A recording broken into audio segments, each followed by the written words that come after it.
इसी प्रकार से महाराज श्री के श्रीमुख से कथा प्रसंगों का निरंतर आनंद लेने के लिए पूज्य श्री के आधिकारिक YouTube चैनल को जरूर सब्सक्राइब करें और बेल आइकन को दबा दें।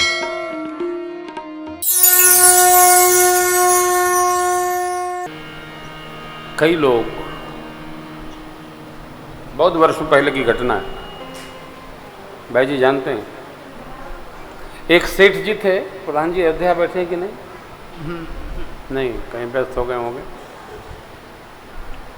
जीवन में 3 प्रकार के व्यवसाय नहीं करने चाहिए: मदिरा का, पशु बेचने का,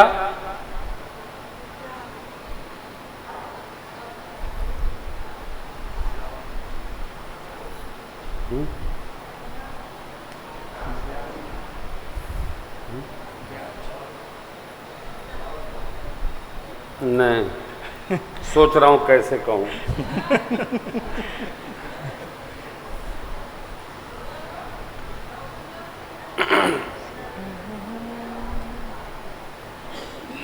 जिस प्रकार के व्यापार को करते समय मन हृदय दोनों स्वीकार की अवस्था में न हो, फिर भी करना पड़े, उस व्यापार को नहीं करना चाहिए। यह कह देना कि हम तो ऐसा करेंगे और सत्कर्म पुण्य करके और उससे उपरत हो जाएंगे, सब पाप कट जाएंगे, ऐसा संभव नहीं है। पुण्य से पाप का नाश होता नहीं, पुण्य का फल अलग, पाप का फल अलग अलग। कभी नहीं करना चाहिए।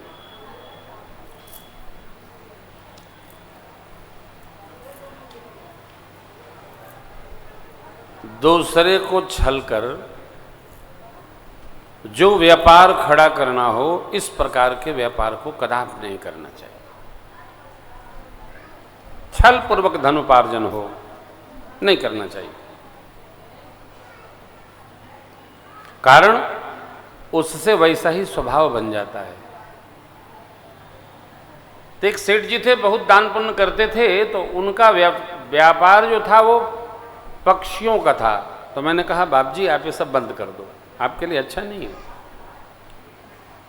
बोले महाराज मैं खाता तो हूं नहीं, मैं तो व्यापार करता हूं। मैंने कहा व्यापार करते हैं अच्छी बात है, आप भक्त हैं, काहे का व्यापार करते हैं, ये महत्वपूर्ण बिंदु है। चाहे जैसे धन नहीं आना चाहिए, धन धर्म में आना चाहिए, धर्म पूर्वक आना चाहिए, चाहे जैसा नहीं आना चाहिए। आप कहेंगे महाराज ये धर्म पूर्वक धन कैसे आएगा, ये कौन नहीं जानता है? वो सब जानते हैं। अंधा से अंधा, डिठार से डिठार, चलने वाले से चलने वाले, बैठने वाले से बैठने वाले, सत्य सत्य, झूठ साच, किसको विवेक नहीं है? सबको है। विधि प्रपंच गुण अवगुण सना, कदापि नहीं करना चाहिए। परंतु भगवान कहते हैं कोट विप्र बध लागिए जाए। यदि करोड़ों ब्राह्मणों का भी कोई वध किया हो, शरण में आ गया, उसका हम मंगल करेंगे, कल्याण करेंगे, उसको शरण में अवश्य रखेंगे। तो विचार करना यह है कि करोड़ों विप्रों का जो वध किया, क्या वो भगवान की शरण में आएगा? कदापि नहीं आएगा। ब्राह्मण को जो त्रास दे रहा है,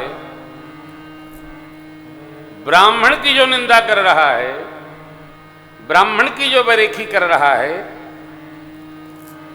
ब्राह्मण जो सर्वमान्य है, परमात्मा भी जिनका मंगल मनाते हैं, जिनका वंदन करते हैं। रामावतार में, सरकार के अवतरण में पहला शब्द ही है विप्रधेन सुर संतहित, लेकिन मनुष्य अवतार, पहले भगवान ब्राह्मण हिताय। अब उस पर वाद विवाद नहीं।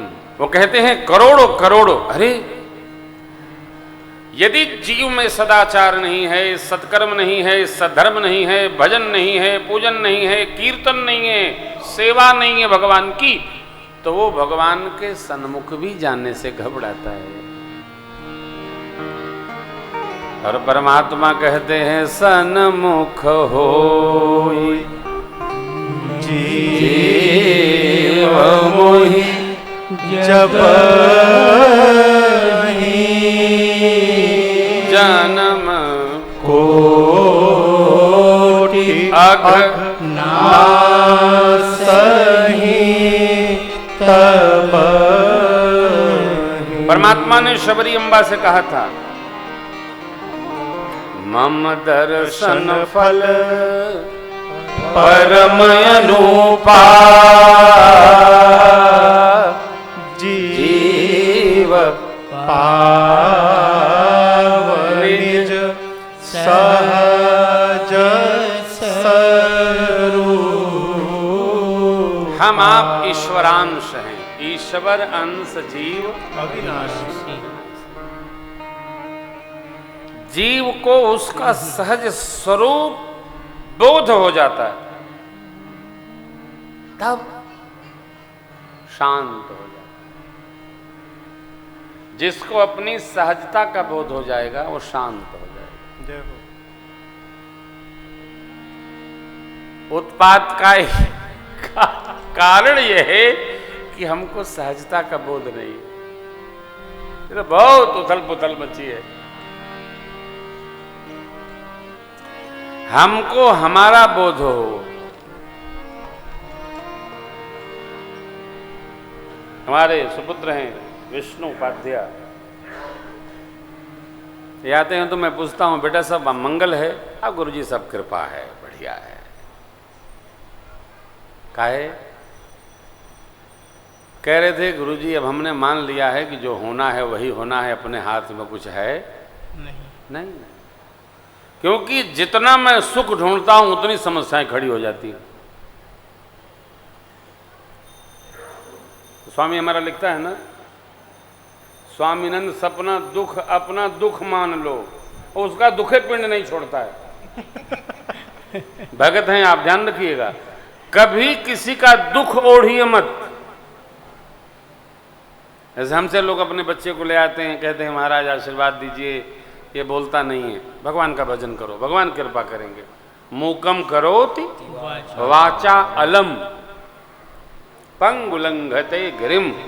मूकम करोति वाचा अलम, जो नहीं बोलता है उसको भगवान कृपा करके, सरस्वती प्रदान करके उसकी वाणी को सजा देते हैं। वाचा अलम, वाणी को अलंकृत कर देते हैं। वाणी का समलंकरो दे पुरुषाया संस्कृत आधार्यते क्षीयन्ते खलु भूषणानि सततम वाक्भूषणम भूषणम। वाचा अलम, भगवान ही। कई लोग थोड़ा भजन करते हैं और सबका कल्याण करते चलते हैं।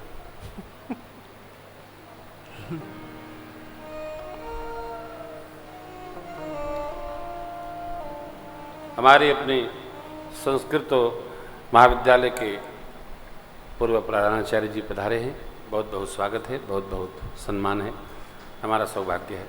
तो मान्यजनों, माताओं, देखो कभी किसी के लिए मांगो नहीं भगवान से, उनका कल्याण कर दो प्रभु, इनका कल्याण कर दो, भाई का कल्याण कर दो, बेटे का कल्याण कर दो, बिटिया का कल्याण कर दो, और देवरानी का कल्याण कर दो, और मेरे भाई के भी बच्चों का कल्याण कर दो। अरे तू अपना तो कर लो,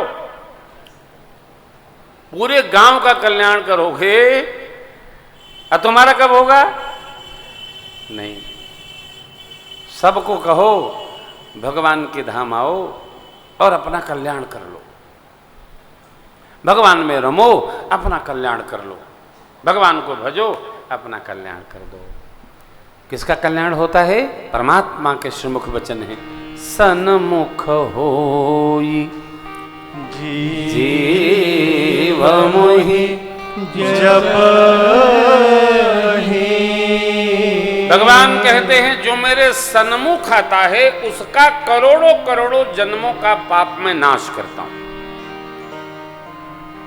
जन्म कोटि अघ ना सही तब नहीं। आप आए हो यहां अयोध्या जी, सरकार के दर्शन करेंगे, गुरुदेव भगवान के दर्शन करेंगे, हनुमान जी के दर्शन करेंगे, सरजू मैया का दर्शन करेंगे, और सरजू तट पर बैठे, हे भगवान सबका कल्याण करना, तो तुम्हारा क्या होगा?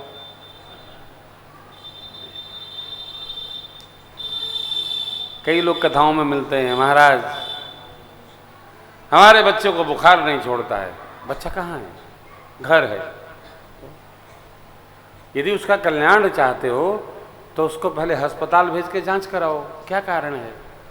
मनुष्य थोड़ा भगवान के लिए समर्पण करता है, दर्शन करता है, कीर्तन करता है, पूजन करता है, व्रत करता है, और अपना कल्याण नहीं चाहता है, पूरे गांव का कल्याण चाहता है। अच्छी बात है, आप रामानंद स्वामी हो जाओ, परंतु सावधान, जिसको भूख है उसी को भोजन करना होगा। जिसको कल्याण चाहिए उसी को भगवान के सन्मुख आना होगा। और ये भी ध्यान रखना, आजकल फैशन हो गया है, भगवान के सामने खड़े हो जाते हैं और फोटो खींच खींच भेजते रहते हैं। इससे कल्याण होने वाला नहीं। फोटो कल्याण नहीं करेगा। सन्मुख होई जीव मोहि जबहि, तब जन्म कोटि अविनाशहि तब। अब परमात्मा ने जीव का सहज स्वभाव कहा। जीव जब सन्मुख आता है हमारे, मन से छोड़िए, शरीर से सन्मुख, हम भगवान को देखें, भगवान हमको देखें। घुसुर फुसुर करके भगवान के सन्मुख न जाइए। जहां खड़े हो भगवान की दृष्टि बड़ी दूर तक रहती है। आप कहीं हो, आपको भगवान जब दिखते हैं तो आप ध्यान रखो कि भगवान तो आपको देख लिए नहीं, भगवान आपको देख ही रहे हैं। वो ये देखना चाहते हैं तू आया कि नहीं आया। आ गया। कई लोग आते आते भी नहीं आते हैं।